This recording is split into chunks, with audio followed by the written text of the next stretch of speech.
Hey, man. Hey, what's going on? Hey, so I don't know if you remember, but I met you when I met you at TMX in Miami. Mm, I spoke with you briefly after your performance. Do you remember this at all? which one? I went to three. Oh, in Miami. Sorry, you said that. I'm sorry. Honestly, the only thing I remember about Miami is how hot it was. Right. So It there was was one, so right, freaking hot. right. So you did like the first one in SoCal, then there was Miami, then there was the actual event, the big one, the Yeah. championship. Um, or no, you did both. You did both championships? I I did the sectional, whatever you want to call it. I did the sectional in where was that in California? San Jose? Is it San Right. Jose this past Right. year? Yeah, whenever it was. And then I did the one in Miami, and then I did the one in the finals. So I only did one whole year of Team X, but I did everything, So there every was, race they offered. you didn't do the first year finals. No, that was in Madison, correct? Like the same time the games went on. Sort of there afterwards. I can't remember. Anyhow, the point is, I talked to you. I had no idea who you were. I had no idea that you were a stud of CrossFit and a stud of YouTube. And only now do I grasp the excitingness of talking to you. Yeah, well, I mean, yeah, the excitingness. Well, yeah, see, when I came onto the scene in Miami, that would have been I hadn't done a single obstacle course racing event ever. So my first one was Sacramento. What was it? Was it Sacramento or San Jose? I wasn't there, so Okay, whatever it was, that was the first one I ever did because I remember Hunter was a friend of mine. Like literally, we became friends that year, and he goes, "Hey, you should show up and try this thing called TMX." And I was like, "What the heck is TMX?" And he's like, "Well, it's like a mile run with like obstacles and CrossFit stuff in it." I was like, "Oh, well, that sounds good because one, I'm not good at obstacles. Two, I'm good at CrossFit. Three, I'm decent at running, but at least it's short. Like for me, a mile is fine. Like when you put me up 13 miles in, which we'll probably get to, when you put me 13 miles up in Tahoe, like I'm gonna suck." So I was like, "Oh, that sounds pretty decent." And then I kind of showed up on a win. I think I bought my plane ticket the night before I went. And I showed up and he had to walk me through almost every obstacle because I didn't even understand the rules of like, oh, you have to like, where do you start this stupid thing? How do you finish it? And how do you do it? right. Like, like I think Spartan Race has like bells, but like TMX has something different. I don't remember. There's a lot of different things he had to teach me. But yeah, so that would have been I guess I ran the semifinals in California and the finals race. So if you saw me in Miami, it'd been my third ever race, because Right. I think I ran two that day. Right. That's right. We had because they had the heats leading up to it, Yeah. and a very nice, very well produced CBS show, which turns out Tough Mudder paid for. It was, which I had no idea at the time, but it was like 100% pay for play. Oh, really? They Yeah, paid yeah. CBS for the whole thing. Oh yeah. So that's, I don't know if you heard, Tough Mudder had a few issues in the last couple of years. Oh no, I knew they were having issues, because they didn't pay me for almost a whole year after the TMX finals. Whatever. How much did you make? Oh geez, what did Hunter make? 25K? I think I made like 5 or 6K, which Dude, isn't, that's in the grand scheme of things, isn't that much. in our And in our sport it is though. in your sport, it is, sure. In mine, it's not. You can winning an event. Yeah, I knew they were having issues because of that. And then I got what is it, Chapter 11 bank or Chapter 7 bankruptcy? What's the bankruptcy code word for it? You got one of these? Tough Mudder sent me paperwork for that. You got one of these? Yeah. I got one of them. Chapter 11. Thank you. I got Chapter 11 sent to my doorstep, and it made me wonder: did they owe me money that I didn't know about? I mean, Yeah, I think they paid. It was very confusing. I got one in a blank envelope with Tough Mudder's return address, or no return address, no anything. And because I'm a journalist, sometimes people just send me stuff, and I thought it was somebody like thinking they'd do me a favor. And I'm like, at that point, I'd already written like 10 articles on all the stuff that's going on. I'm like, you're not helping me. But then everybody got one. So apparently it's part of the case. If you earn money in the previous 2 years, they had to send you one. But yeah, they spent a lot of money. They're a great company with a great product. And unfortunately, the guy who was in charge ultimately did not do right by them. And sometime when I see you at an event, we can go into more of the details, although I'm sure Hunter's told you most of everything. Here's the thing about Hunter. Hunter is absolutely 100% clear that he has the absolute best way to do things, and then tells everyone else they're an idiot. And the problem is that sometimes he's kind of right about people being idiots, but he, you know what I mean? He can't, you understand. Oh, I trust him. I trust him with my life. I freaking love Hunter. The first time he showed up, so we both are sponsored by FitAid. And so first time I met him was the year I went to TMX. What was that? 2018, I think. And so FitAid gets a hold of me and says, hey, we got this athlete in obstacle course racing. He's pretty big in like these obstacle course races. His name's Hunter McIntyre. I was like, okay, I don't know who that guy is. They're like, yeah, he's going around and doing the open workouts, which is my sport, with big name CrossFitters. And they're like, preferably ones we both work with. I mean, we work with you. We're going to send Hunter to your place to come do 18.3 at your house with you. And I said, okay. Never met this dude, never talked to this dude, you know, kind of essentially message him, kind of let him know where I lived. So you know how to find my house. I live up in the middle of nowhere in Kansas. So he shows up my doorstep, and dude, this kid gets out, and you know Hunter, like he's dressed like a weirdo. Like a lunatic, yes. It's like, yeah, I'm like, this kid is showing up, and he's dressed like as a leather, like who was a leather jacket? It was super weird. It wasn't like a costume, but it was kind of like, where'd you buy this at? And honestly, like after like spending a weekend with him, my wife and I fell in love with him just because greatest storyteller I've ever met in my life. And I consider myself a good storyteller, and greatest storyteller, just funny dude. And you could tell he cares about people. And so we became fast friends pretty quickly. And then from there on out, kind of what we've done, and you've seen this before, as we've kind of cross-collaborated between our two sports. You know, I'm very big in CrossFit. He's obviously very big in obstacle course racing and running and all that kind of good stuff. And so we like to cross-collaborate. And so we are each other's biggest fans. We like to invite each other out to each other's sports to see each other get just straight drugged to the mud, hypothetically and literally sometimes. So, yeah. So that's kind of how I met Hunter a couple years ago. Right. But my point was just that, you know, Hunter's always like, dude, you got to be doing this, right? He's always got like a better way for you to do something. And many times he's, I don't know, half right. But he also like telling Tough Mudder what they should do. Like he was right, but he needs some better negotiation skills, I would say. Well, Hunter, I think Hunter respects the idea that if you are considered elite or good at what you do, he's not going to tell you that. So in my CrossFit, because he's come and trained with me, man, he's been to my house many, many times. And during that space of him coming and hang out with me, he's never once told me, hey, Jake, you think you need to fix this for CrossFit? Because he knows that I'm at the top end of my sport. So there's really no wiggle room for him to tell me that. But when we go running, when we do long extended workouts, when we do obstacle course races, when we throw knives, when we shoot paintball guns at each other, he's always more than willing to tell. I mean, like, for instance, we did Hyrox a couple weeks ago with Chandler Smith. And your Hyrox competition does a different kind of rope pull than I'd be used to in the CrossFit space. And so he pulled me and Chandler aside before and says, hey guys, I know you know how to do rope pulls like for a sled in your sport. It's a little bit different. Let me show you some stuff. And so I guess my point is, like, from my perspective, Hunter knows where the line is. He knows where, if he's giving advice, it's because he really believes it. And if you're at the top end of your sport or really good at what you do, which Tough Mudder was not a really good business entity, then he obviously knew there is space for constructive criticism. But yeah, I agree with you to a degree. Also, he does give advice that sometimes you can take it or leave it. So everybody gives advice. So I did the Hyrox, and for someone who hasn't, I never pushed a sled in my life before. I'd never done anything like that before. And if you've never done a Tough Mudder or a Spartan and you want to like slow jog it with your buddies, you can do that. Hyrox, I was going to approach the same way, not realizing there's no way to half-ass a skier. There's no way to half-ass pushing 275 pounds. Like I couldn't walk for a fucking week. You can definitely do a halfway work on the ski, right? You can ski at a 230. I guess the ski and the sled, I guess for sure. I guess the ski and the rower you could do at your own pace. Everything else, there's only one way to do it, and that's get it done, right? When you're doing burpee broad jumps, even if you're taking massive breaths between, your calves and your quads are dying, right?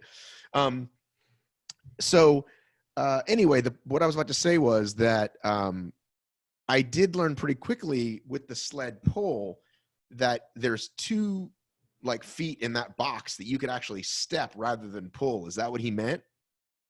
Yeah, so it was that he told us on that because in my sport we do a little bit differently. Sometimes we're sitting down, like if you're bracing yourself against the wall, pulling a rope through a hole or something to that degree.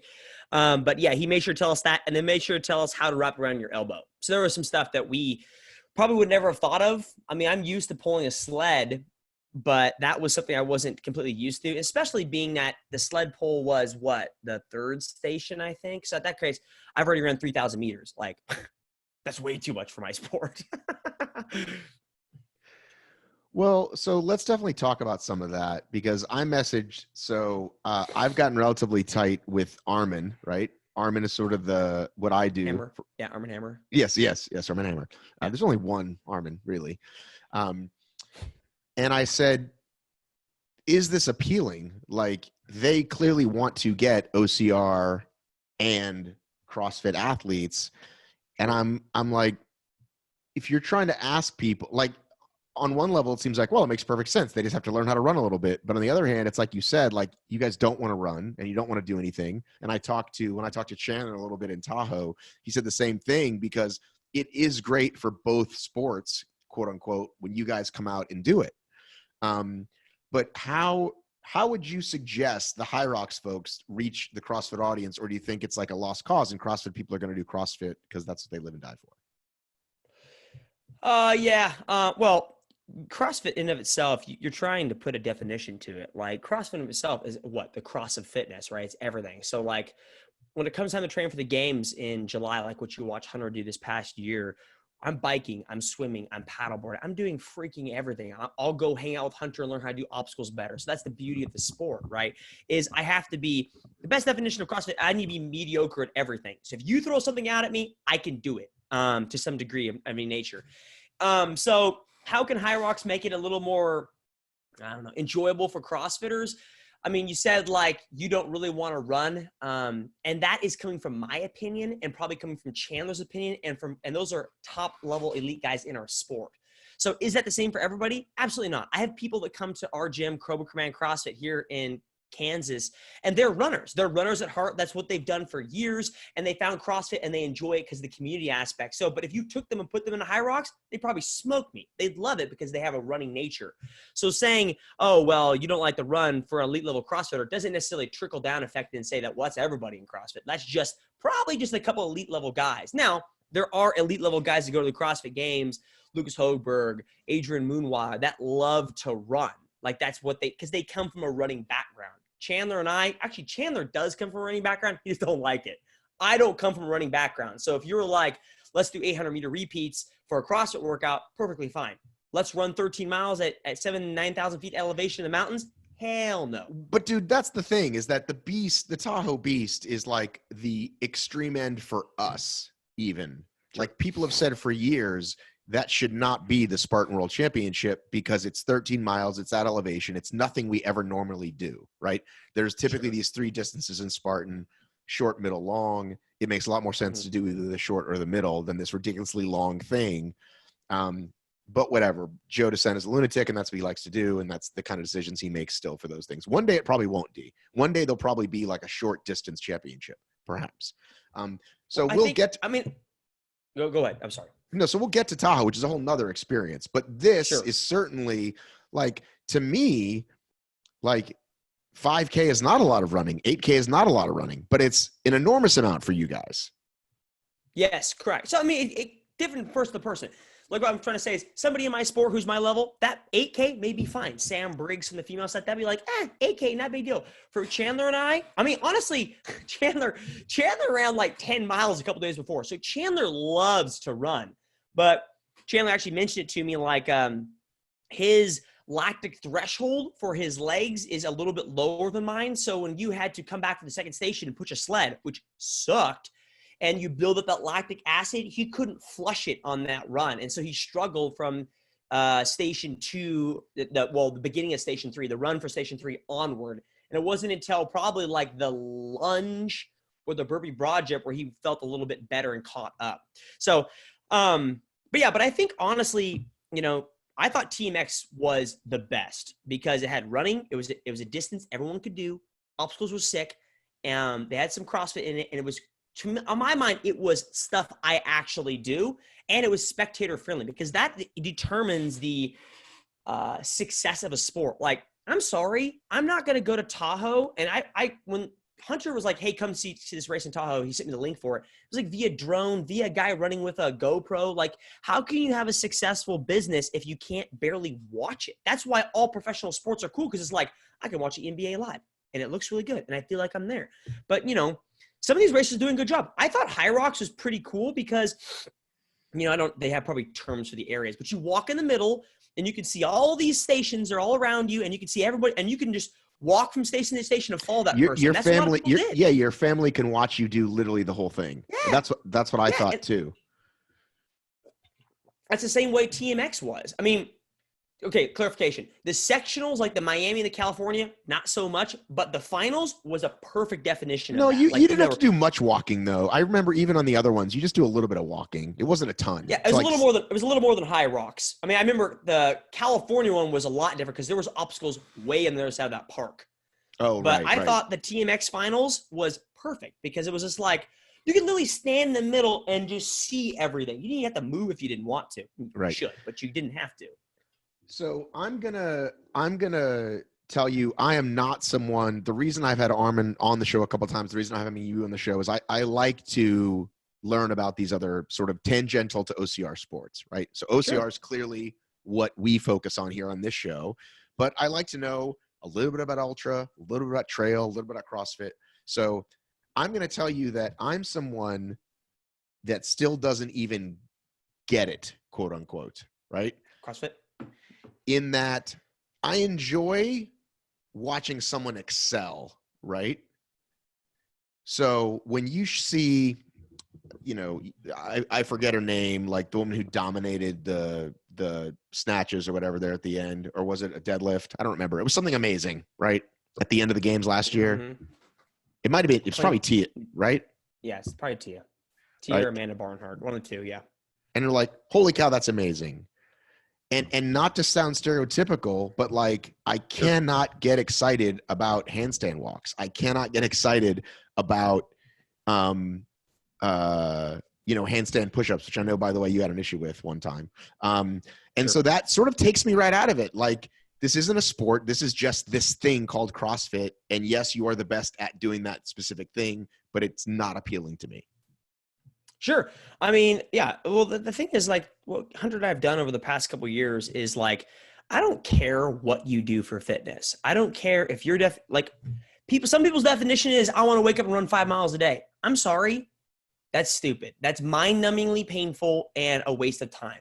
And that's my definition of fitness. You might love that. And you might think, well, Jacob, like, you doing thrusters and push-ups and deadlifts or whatever is stupid. Totally cool. Like, everyone has a different definition of fitness, whether that's I'm going to do MMA, I'm going to do swimming, rowing, whatever the case may be. But that's the beauty of it, right? Like, we're all wired a different way to appreciate fitness. I mean, before I found CrossFit, I did football. I thought that was it. And then I found CrossFit. I was like, this is freaking legit. This is how I'm going to do fitness, and I can compete in it and stay in shape. For you, you probably found OCR years ago, because I think they started around similar times. And you were like, dude, this is legit. This is what I love. And so I think this is what we're trying to do is to caveat and tell people that, like, look, we can sit here all day and make fun of powerlifters. We can sit here all day and make fun of bodybuilders. We can sit here all day and make memes about CrossFitters, make memes about OCR. But in the long run, we're all trying to accomplish the same thing. It's a better version of ourselves. It is fun to make fun of each other. Don't get me wrong. I enjoy it all the time.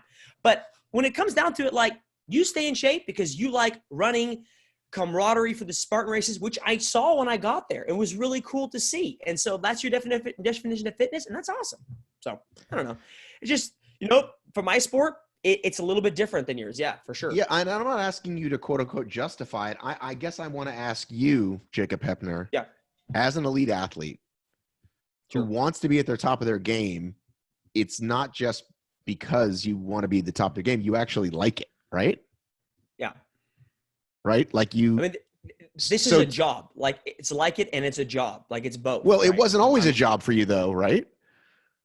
It wasn't always a job, but I think you'll see a lot of people. Correct. You're right. But I think you have to approach it in such a way. So when I first found the sport, I remember telling my wife at that time, like, I am going to go to the games. I'm going to go do this. Like, I mean, so in the beginning, it was a passion that I wanted to turn into a job at some point. That's it. So let's talk about last year's games, which our boy Hunter was in. And speaking of handstand walks, was, you know, a short hair away from making it to the next round, which would have been really exciting to see, right? Because the next couple of events he might have done decent on. And I'm really bummed. Correct. I'm very bummed that he didn't get. We were all pulling for him. Well, those of us that were pulling for him were pulling for him. Yeah. So, you know, you clearly you produce a lot of content, but I assume you also consume a fair amount. Yes. Sure. Yeah, absolutely. Do both. You know what Fraser and those guys are up to, right? It's not the same thing, but that's not necessarily true. Go ahead. Well, I guess trying to think how to phrase this question. It depends on if they produce content, right? Just because I consume content doesn't mean somebody produces it. Well, no, but I'm saying you're not just in a bubble there. Like, you know what Froning's up to. You know what Fraser's up to, right? No. It depends on the person producing content, right? It's like Fraser does not put out what he's a lot of times what he's doing workouts. I decided to fill a void because there's a void in our sport. I'm not saying everyone has to do it, but there's a void in our sport where sometimes a lot of elite level athletes don't want to show what they're doing. And so I decided, I mean, that was one of the reasons, one of the many reasons to start a YouTube channel. Like, I want people to see that the rawness, the realness. Hey, I'm a regular human being that does stuff. Now, just because I produce content, show my life and show my workouts, Fraser does not. Like, I don't know if you follow Fraser, but I don't remember the last time he put out a workout that he actually did. Maybe like once every 3 months. So he doesn't put out a lot of stuff. That's his own prerogative. That's his own personality. That's completely fine. All right. I mean, to answer your question, they don't put out stuff. All right. Go ahead. Well, this is the question I'm trying to find a way to ask. Just ask it. Well, I know, but I'm trying to think of the intelligent way to ask it. When you show up, okay, Matt, where was it last time? They finally moved it, right? Madison. It's in Madison the past couple of years. It is Madison, right? Okay. When you show up in Madison, day one, sure, you're looking at those guys, the best in the sport, right? The P. Vellners, et cetera. And in your mind, is it, I am going home this weekend in first, I'm going home this weekend on the podium, or I'm pretty sure I know where my fucking fitness is, wherever it lands, it lands. I want to ask you what is your mindset going into the games? Knowing in general what those guys are up to fitness-wise. That's kind of what I meant.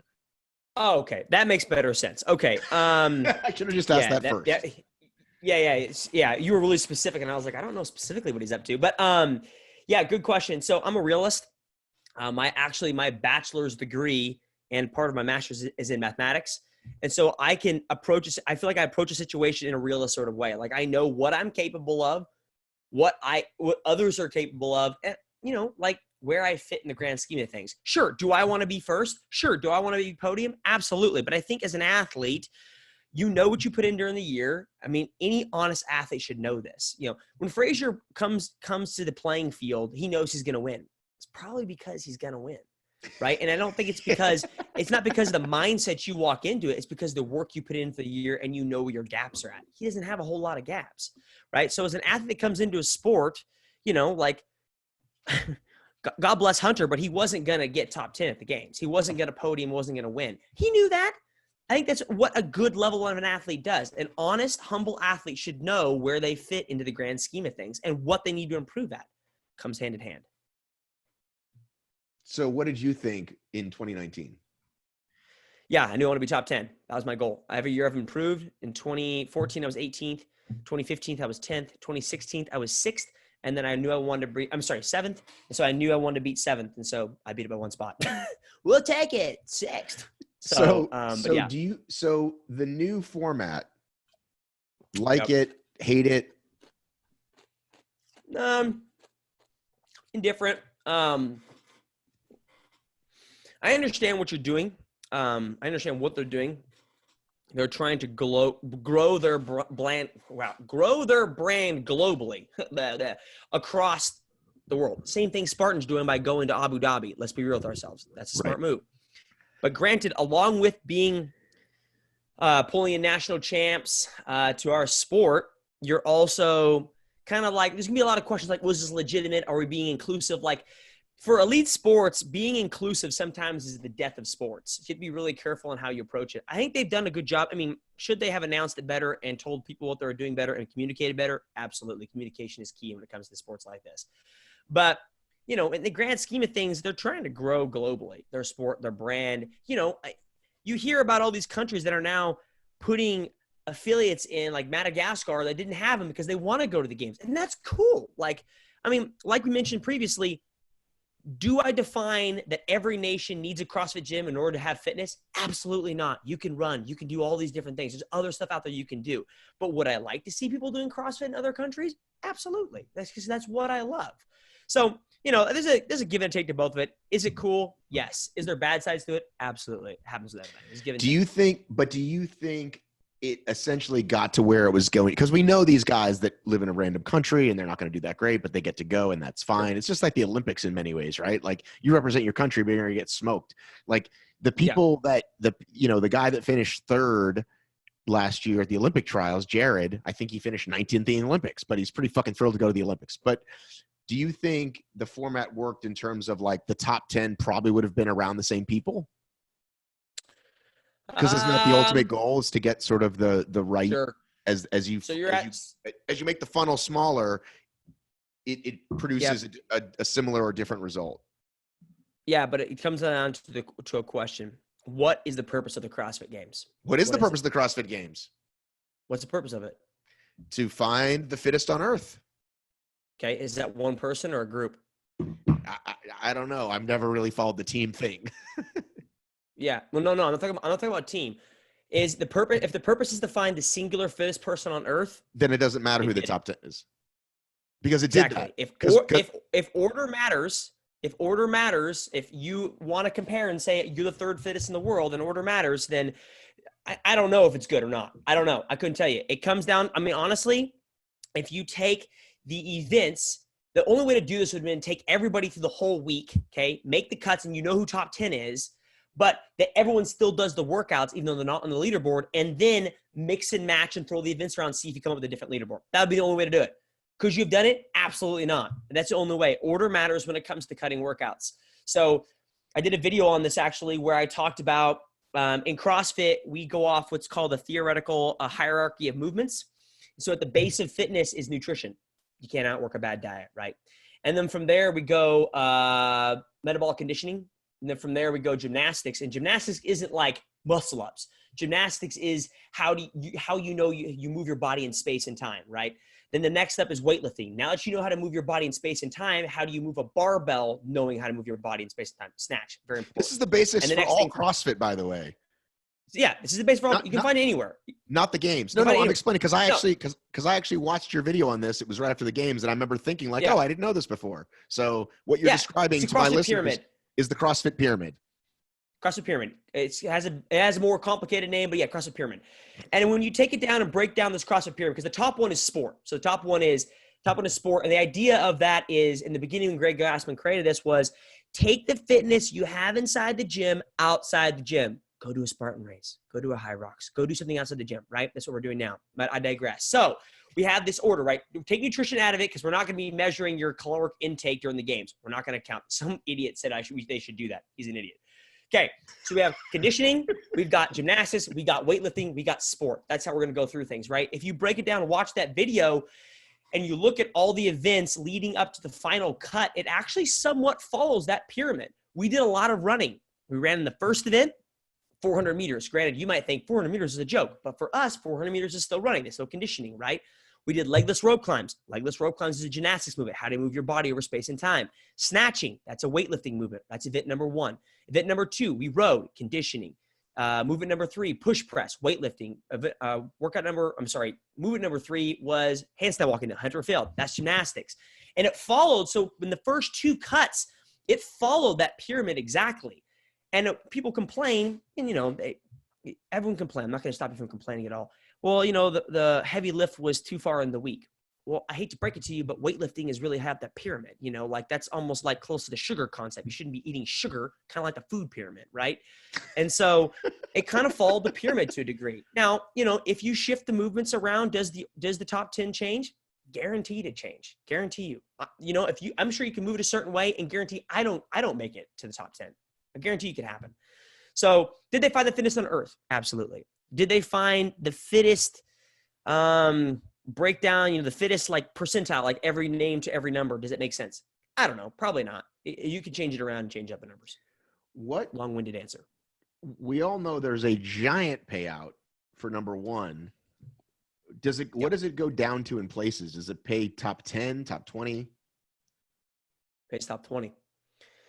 Pays top 20. And this is just coming from Reebok, right? So a lot of sponsors you work with will match sometimes 1-to-1. Yeah. So it depends on who you work with. But just Reebok. We're just talking just payout from Reebok. First is, I think it increased, but I think it used to be $275,000, $275K, which I think it might have increased to 300. I don't remember. I think it's 325. It's actually public. Okay, so it has increased. I got 6th, and I got 33K. And I think by the time it gets down to 20th, it's 5K or something like that. 33K is not horrible, right? For 6th place. Like again, in our sport, the biggest payday is 20, and for us, that's huge. If you win that Spartan World Championship, if you win that race in the mountain, you get 20K, and that's a huge payday. I mean, but a few years ago it was 10. Sure. So we're working on it. And yes, those people also, we had a whole we've had a lot of conversations about that in our sport about that. I think you messaged me. You said, why did anybody sign the Spartan contract? I knew there was a reason I reached out to you. There's a lot of things I wanted to talk to you about. That was one of them. Yeah. And I said, because people don't understand their value. And this is in life, by the way. This is the more I talked about this, the more I realized, people answer their phones at 9:00 at night. And I would never answer my phone at 9:00 at night for work because I'm with my fucking wife and kids. Right. But some people so this just bleeds over into the OCR world or athletics of, well, they're offering me a free race and a sandwich and a jersey. I guess I'll take it because I don't value my time enough. Yeah. So, I obviously don't remember meeting you in Miami, but I remember sitting down talking to you in Tahoe. Every time I travel these places and I'm hanging out with Hunter, okay. Hunter introduced me to like 1,000 people. No, of course. So I remember sitting down talking to you in Tahoe, and that's when I started kind of following you and listening every now and periodically if there's something that interests me. And to be honest, there's not a whole lot that interests me in the OCR sport, but until you got to the contracts that interested me, because in the past I had worked with a manager, which is we can talk about that if you want to. I had to work with a manager, and I now currently don't, and I do all my negotiations myself, which in the sport isn't unheard of.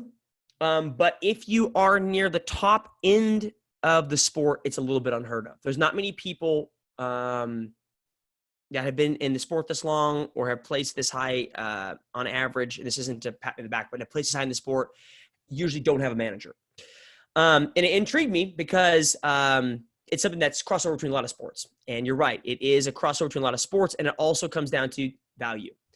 And so we kind of spoke about it. And I actually was at Hyrox this past weekend with Ryan Kent. Ryan Kent was there.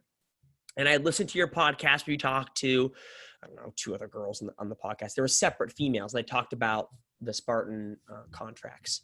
Cassidy and Amelia. And it was actually really, yeah, that's it. It was actually pretty interesting listening to them talk about it. And it actually made me laugh to myself because one of the things you guys talked about was you were like, yeah, well, the only guy that turned it down a long time ago. And I'm thinking to myself, that sounds like something Hunter would do. And you're like, Hunter McIntyre. And I was like, yeah, that's totally it.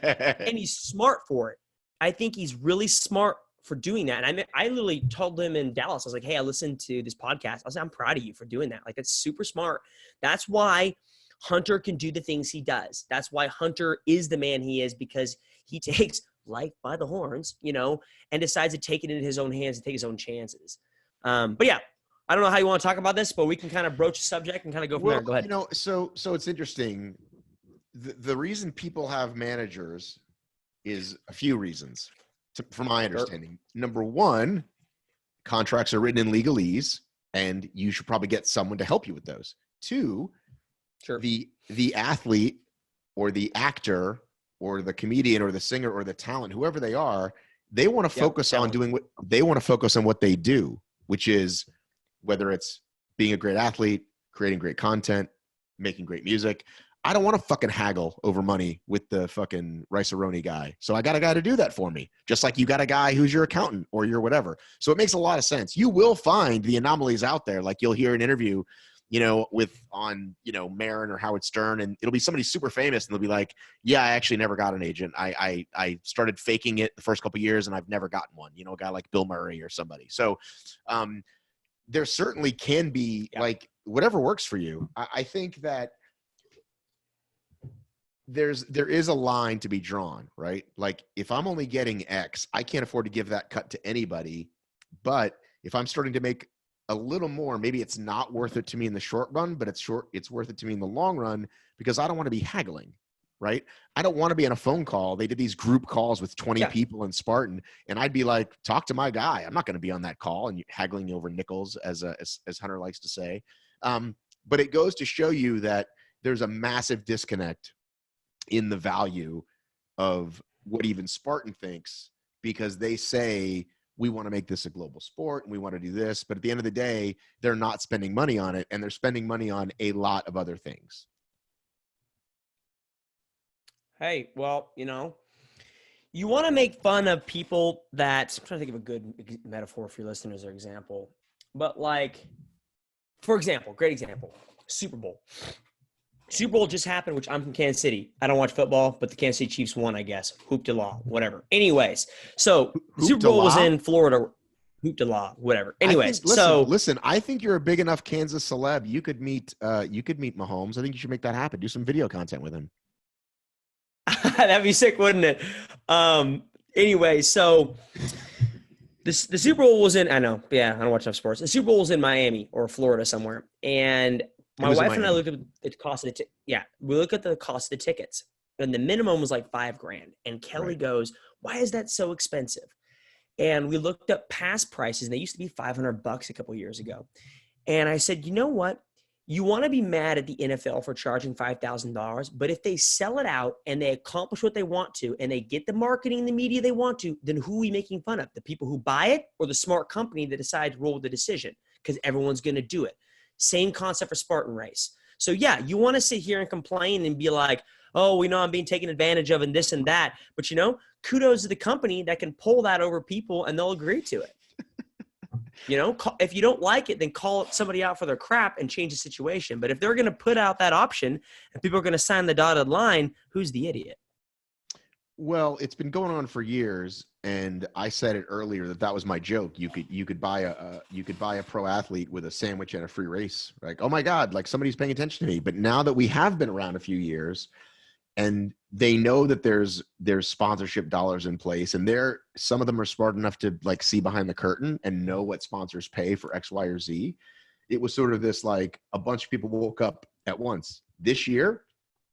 3 or 4 people who everyone thought would sign, or at least were big enough to, quote unquote, didn't. Maybe next year it'll be 10, right? Like maybe they'll get smarter. Some of these guys are starting to source their own deals, and then they can give the big middle finger to Spartan. And that's probably the move that I would suggest. Like, start now. Like, start talking to brands you think want to work with you and see what you can make happen. Yeah, people are scared to reach out to companies. And I don't know why. I mean, so I had a good conversation, like I mentioned, kind of how we started this conversation with Ryan Kent. Like, I had not had the opportunity to sit down and talk to Ryan at Tahoe or at TMX or any of these things. And it was wonderful to get to talk to him. Super cool dude, very humble.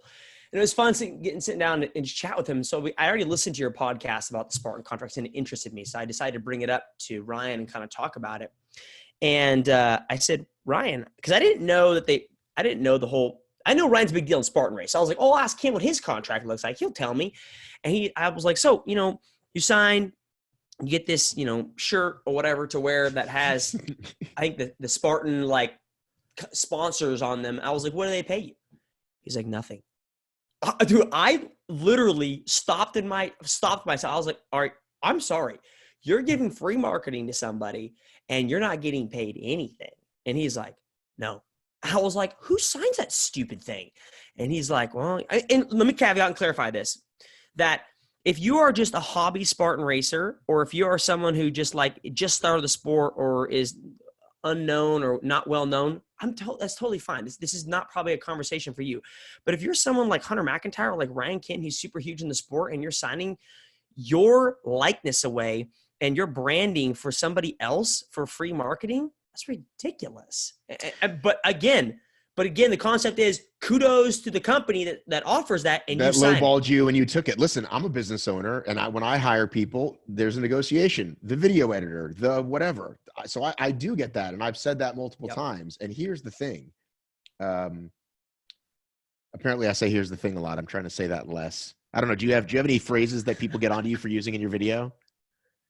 Yeah, I say the word caveat a lot. You already used it. Yes. Awesome. Well, I already used it. I say, here's the thing.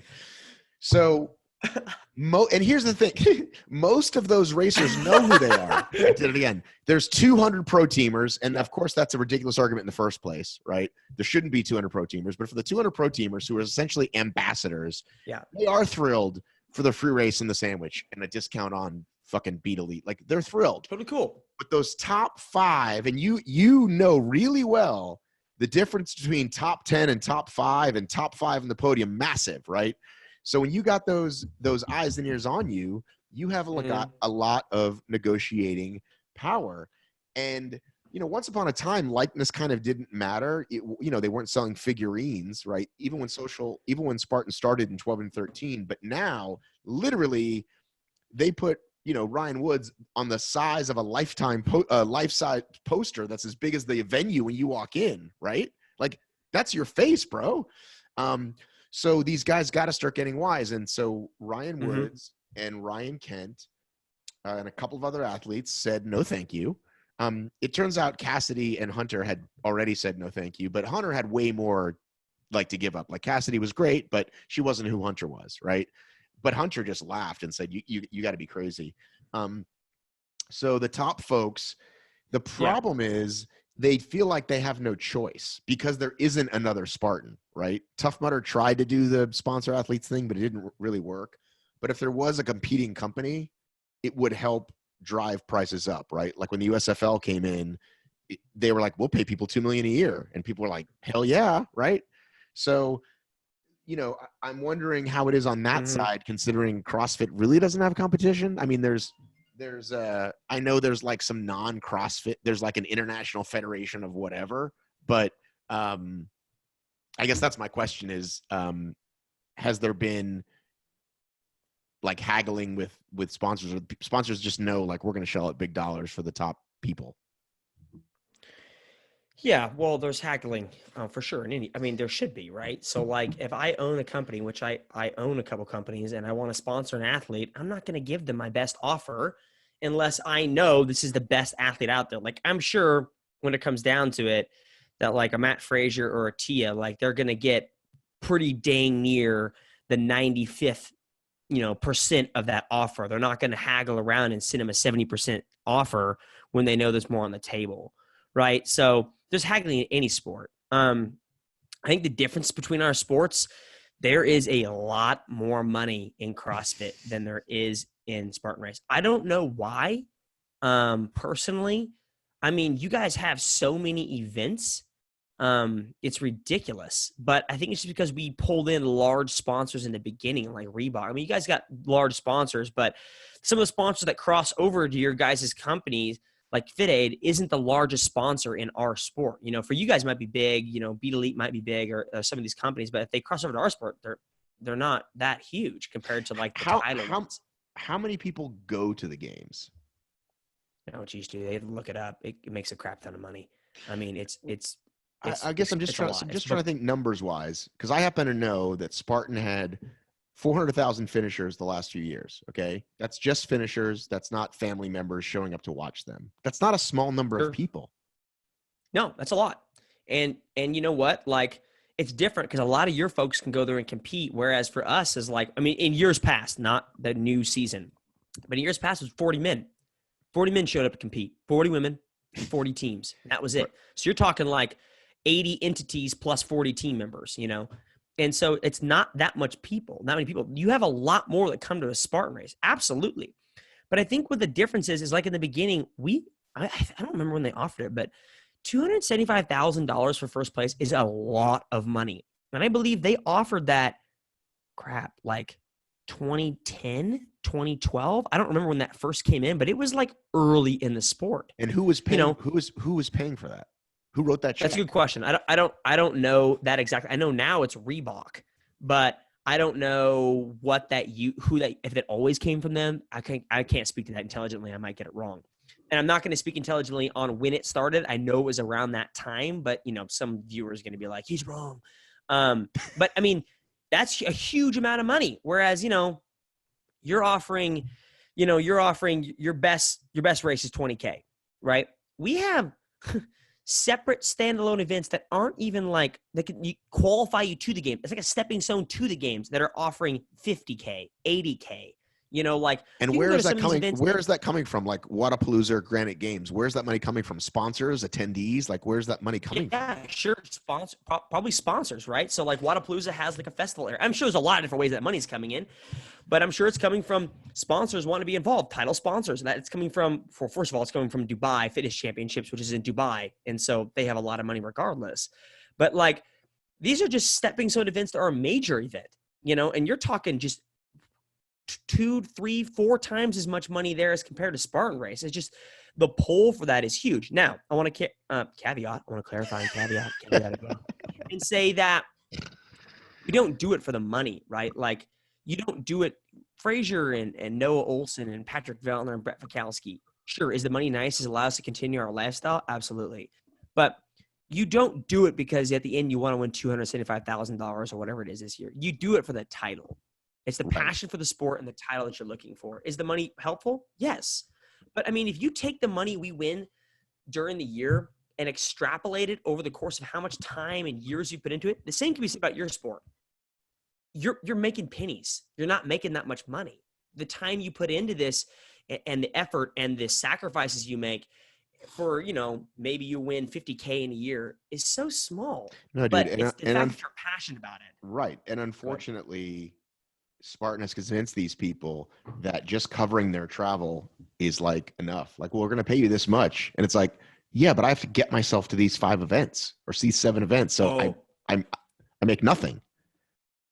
But they think that's part of the contract. Actually, this will be the first time I've told this. This is the first time I'll tell a story. And you brought up a good point. So obviously Hyrox and Spartan are different companies. They're competing. There's an opportunity there for this sport for a crossover between functional fitness and running, which is what Hyrox did. Wonderful job. And now Spartan's creating DekaFit or Deka whatever to compete against that. Smart move. You should, And so I went to Hyrox, a couple weeks ago. And literally the next week after I got back, like 5 days later, after I'd posted about Hyrox, and again, there was a contract. I went through with the contract. I negotiated with Hyrox and what I was going to be paid to show up and what they expected from me. The expectations are important. And so when I came back, I literally got an email from Spartan Race, I don't know, some media marketing team saying, hey, we want you to come out and do a Spartan race and a stadium race, which is, pretty similar, right? And they're like, come do a stadium race and want you to post about it. And they were like, I think they told me how much they're going to pay me. I don't remember. And I said, okay, well, are you going to pay for my travel to get out to this event and reimburse you for the cost of the race? And they were like, we will cover your ticket, but we won't cover your travel there. Like, we'll cover your reimbursement of the race, but not the travel there. I literally emailed back and I was like, oh, so you're asking for free marketing for me to come market your company and I have to pay for my travel to get out there? She was like, well, yes. I said, well, guess what I'm going to do? I'm going to bake my travel cost into my expectation cost. She's like, well, that's fine. I was like, cool. So I sent her an ungodly amount of number. Like, that's the point is like, I feel that they're pretty cheap. And that's not just this company. I don't want to sound like I'm just ragging on one company, right? Like, there are hundreds of companies out there that take advantage of athletes and do something like this. And again, like I've mentioned, you're an idiot if you sign something. If you disagree with it, change your negotiations. And so they negotiated with me. I'm totally cool with that. Honestly, Matt, like when people send me offers for anything, I always respond because, and this for you guys out there. Not if it's a bot though, right? Not if it's a bot though, right? No, not if it's a bot. Like if it's a person, I respond. Okay. And the purpose is because that helps you determine your value, right? It helps you determine what you're worth. Now, are they going to lowball you? Absolutely. But you can compare lowball numbers. You can collect more data and then determine, oh, well, I keep getting offered this. I'm probably worth more than that. And so like I respond to every offer. So when Spartan email me, I'm going to respond to them. They're good people, but you don't have to sign it. Like I'm not going to travel and give you free marketing and then be told, well, you have to cover your own travel. Oh, so I'm going to give you free marketing and I'm going to get there and have no money. And so like to all the athletes out there that are listening, like you have to know your worth. And there's a couple ways of doing that. One is actually getting a manager in the beginning for like a couple months and get an idea of what you're worth, or just ask somebody. So yeah, that's kind of my funny story about Spartan race, trying to have me come out to a stadium race. They never responded back actually. Yeah. And I get offered, I make my money through advertising. We have real estate that people can buy on the website, on the podcast, etc. And people will say, hey, like put us on your site and we'll promote you. And, that doesn't really work. Like it worked for my first year, maybe, but at this point, like it costs money. And most of the time, sadly, they say, really, we don't have a marketing budget. And I actually wrote an article called "You Don't Have a Business, You Have a Hobby." If you have no money to market your event, then you don't have a real business. Oh, absolutely. Like prime example, great example. It's spend money to make money, right? So this year, we do a lot of business ventures in my house. I'm an entrepreneur at heart. And so one thing we're doing is— why don't you tell people what you do, what your business is? What did I do? How do I make money? Yeah. So I have a couple different revenue streams. I used to be just a full-time job, which is great. Don't get me wrong. I loved my job. Loved the guys I work with. But I decided, you know what? Like You were a carpenter?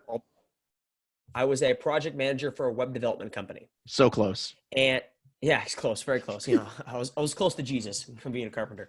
But I decided to quit my job and focus on that. I'm young right now, to focus on kind of the passions I have right now, because I can get paid through this. And then, you know what? If I need to go back to a regular job when I'm 35 or a few years from now, so be it. But I'm going to give my best shot what I have right now and try to make some money off this. And so revenue streams right now, obviously I make money from CrossFit, that sponsorship, traveling, competing at the games, that kind of stuff, right?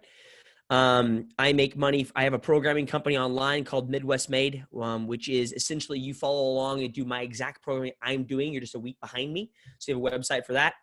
And then I obviously make money off YouTube, off Google AdSense, and then also off of just sponsorships for videos. Like, you want to sponsor a video? Cool. We'll throw you in there and you'll pay me money. And then this year, the other thing we're going to be doing is we're going to be growing hemp this year. And that's kind of the thing I'm getting into. We're growing hemp with the process of selling it back to the company I work with, which is Pure Spectrum, to make CBD oil. CBD is huge. Everyone has it. You can literally buy it in an old broken down Blockbuster down the street. That is correct. And if there was a Blockbuster. Yeah. We have family videos around here. So we have family videos like Blockbusters, and they sell CBD in there. It's ridiculous. Everyone sells it. Obviously, CBD comes from hemp.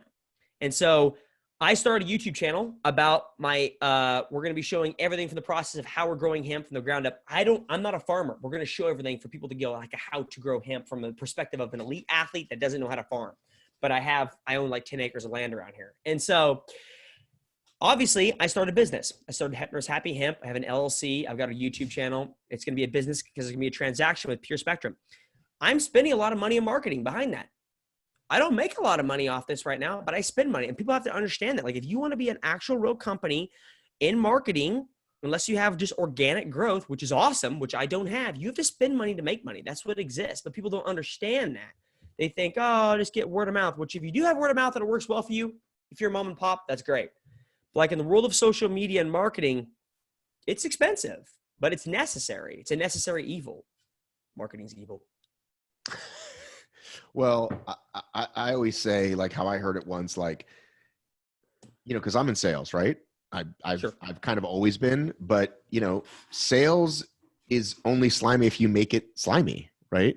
Like, Armin and I have had long conversations about this because he's trying to figure out a way to make money without sponsors, right? He feels like it's somehow like not okay. Like, well, if one company pays me, then I stop working with them. I have to say I like this other product or whatever. So he's just going like the merch route. And, I think, again, entrepreneurs, content creators, whatever, like we have this hard time assessing value. And what I found is once I started doing it, people wanted to support me. They're like, dude, we're happy to. Like, we love all this free content. We're happy to support you. Just explain how. Now, if I was a total slime bog around it and fucking clickbait and bullshit, then it would be slimy and I wouldn't have customers, right?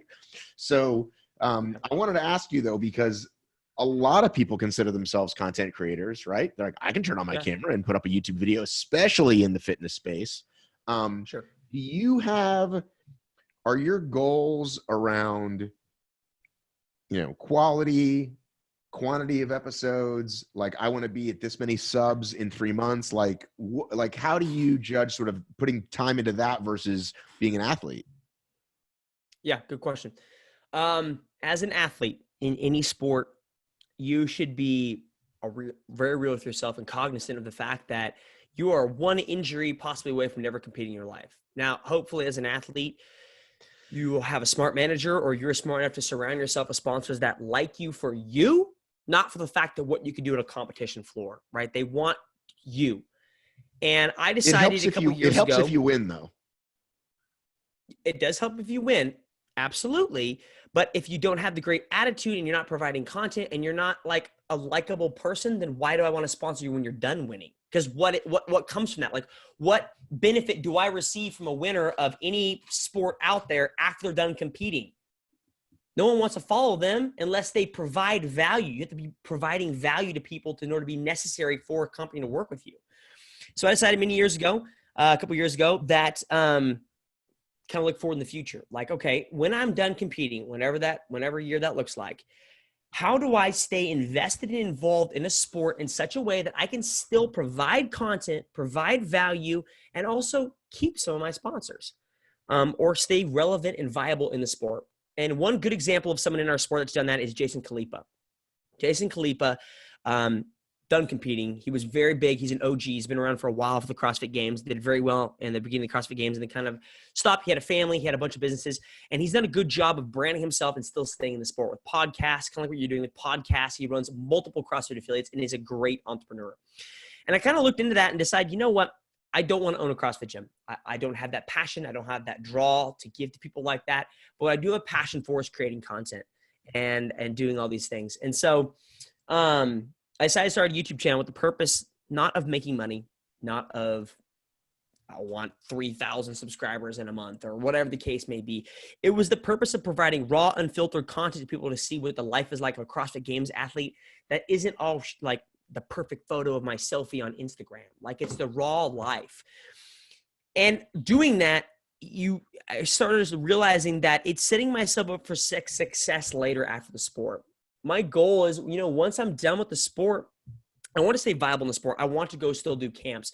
I want to go still go to a competition. Instead of competing, now I'm on a microphone because, I'm a homeschooler. I'm pretty eloquent at talking. I'm just kidding. But like, I actually am a homeschooler though. But anyway, so like, I still want to stay invested and involved in the sport. And I feel like people don't think about that. People think about the here and now, which is important. Don't get me wrong. You need to be worried about the here and now and be selfish about your time in order to become good at a sport. But they don't think about what's next. And I've seen too many people in this sport and other sports that come to the end of their athletic career and realize, I'm done. They're hanging their shoes up. They hang their weightlifting shoes up, whatever the case may be. And they realize, I didn't have anything ready for when I was done the sport. Now what? And I don't want to have that situation when I'm done. I want to get done with the sport. Honestly, what I want, Matt, is I want to be done with the sport. And when I'm done competing in CrossFit or whatever athletic endeavor I'm doing, I want to be excited about what's next. I don't want to be like, oh, my best years are behind me. Now I'm just going to sit at a desk job, or now I'm just going to do this and that. I want to be excited for the fact of, I had great competing. I gave it my wherewithal. I gave it my best. But now I can go MC. I can go create more content. I can go travel the world and do camps. I can do this. I can do that. And that's what excites me, is you should be excited and setting yourself up for success after you're done competing. But a lot of people don't do it. And I think that's great. But do you have any short, intermediate goals along the way? Or is it just crank out as much content as you can? Oh, so you want to actually specifically about YouTube? Yeah. In the beginning, I did a lot of content. It was too much time. I have a couple editors I use that I have used over the course of a couple years. It's just for me, I probably put it like one video a week. or 2 videos a week. I don't remember what I try to do. And it's just like, hey, this will be a cool workout. It's very easy for me. Literally, it's like, this will be a cool workout. I can talk about something about this. I'll prop my camera up, my DSLR up, film the thing, shove it on my computer, pull up Final Cut Pro, speak into it or green screen it, talk about it, put it out. It's very easy to do. I do that. I do a couple traveling every now and again, but it's kind of hard. You know, when you travel, like doing vlogs and traveling, it's hard to live in the moment instead of live for the moment. And it's hard to be like, oh, I should be filming this. Instead of being there, you're just kind of filming there. And Right. so I've kind of stepped away from that to kind of enjoy life a little more and just kind of do training vlogs and stuff like that. And I'm sure, you know what, honestly, like when the time comes and I rotate over from not working out as much and filming, will it look differently? Absolutely. There'll be different stuff that I'll probably show. Yeah. So, but also having a YouTube channel allows me a lot of buying power, negotiating. Like, name me another CrossFitter that has a YouTube channel as big as mine. Brooke Ince, Noah Olson, Josh Bridges, and Cole Sager. That's about it. So there's like 4 or 5 people in the CrossFit space that have YouTube channels that are as big as ours. And so it allows you to provide other content avenues for sponsors. Do you have some specific sponsors you'd like to mention at this time that you and tell people where to find stuff about you as we sort of wrap up? Yeah, I got a lot. I mean, you can find me, first of all, you can find me a lot of different places. You can just Google me. You'll find probably a lot of dirt on me on the internet. Instagram is pretty simple. You just search Jacob Heppner. I'd probably pop up. I think a kid out in Japan owns @Jacob Heppner handle, and I hate him for it because I've messaged him multiple. I messaged him multiple times. Give me that name. YouTube, you can just search me. I'm the only Jacob Heppner on YouTube. Yeah, I work with a lot of great sponsorship companies. You know, like we talked about negotiations. I just finished negotiations with a new apparel sponsor, and so I'm in the current negotiations for some other sponsors right now. It's an ongoing process of filling. And sponsors that kind of stretch in our sport and your sport, fit aids in both of our sports. That's awesome. Like they're a pretty good sport in OCR races.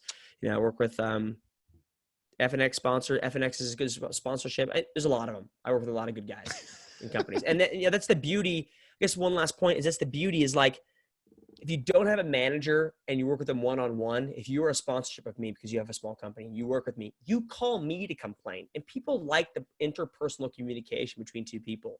You're not calling a third party to complain, yo, Jake hasn't posted about us. You call Jake and you complain about me not posting about you. And that's what people like. People want to hear my voice, hear your voice. They don't want to hear an intercessory person in between there. Granted, is there benefits to a manager? Absolutely. But there's also some disadvantages too. All right, I'm going to take you off record. Hang on.